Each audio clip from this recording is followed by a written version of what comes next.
Welcome to today's episode of Heard and Seen Around. I am Rajesh Karipurath.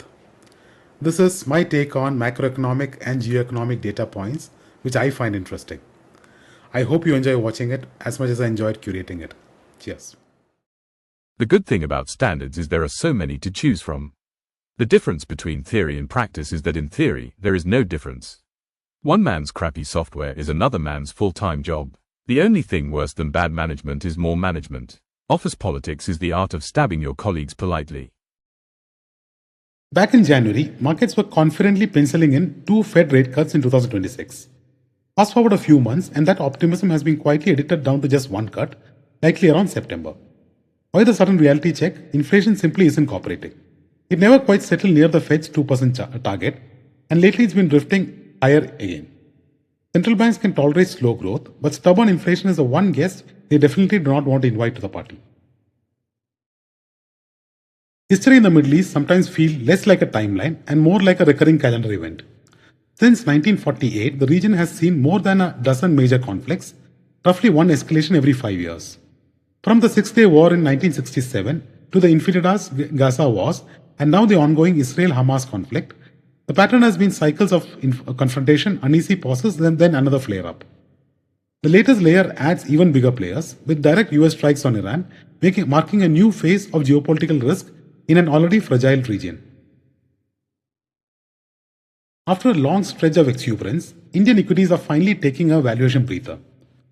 Price to equity ratios across Nifty 50 mid-caps and small caps have slipped below their 1 to 2 and 5-year averages. The Nifty 50 now trades around 20, much closer to its 5-year lows than the highs. Mid-caps and small caps, once priced like tech startups in a bull market, have also cooled sharply, with small caps seeing the steepest reset. In other words, the market hasn't just corrected prices, it has quietly corrected expectations.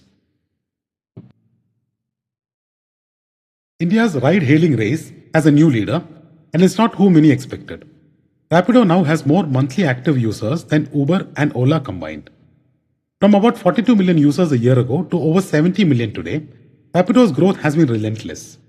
Meanwhile, Uber has grown modestly and Ola's user base has quietly slipped. The secret sauce? Bikes. In a country where speed, cost and traffic matter more than leather seats, two-wheelers have turned out to be a real competitive advantage.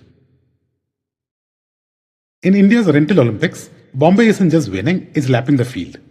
Average daily room rent in the city touches about 2,059 rupees, nearly 8 times Patna's 262 rupees.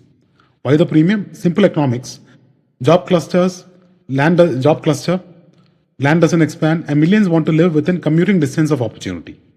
When finance, media, and corporate headquarters pile into one narrow peninsula, rents behave exactly as the supply-demand textbooks predicts, brutally.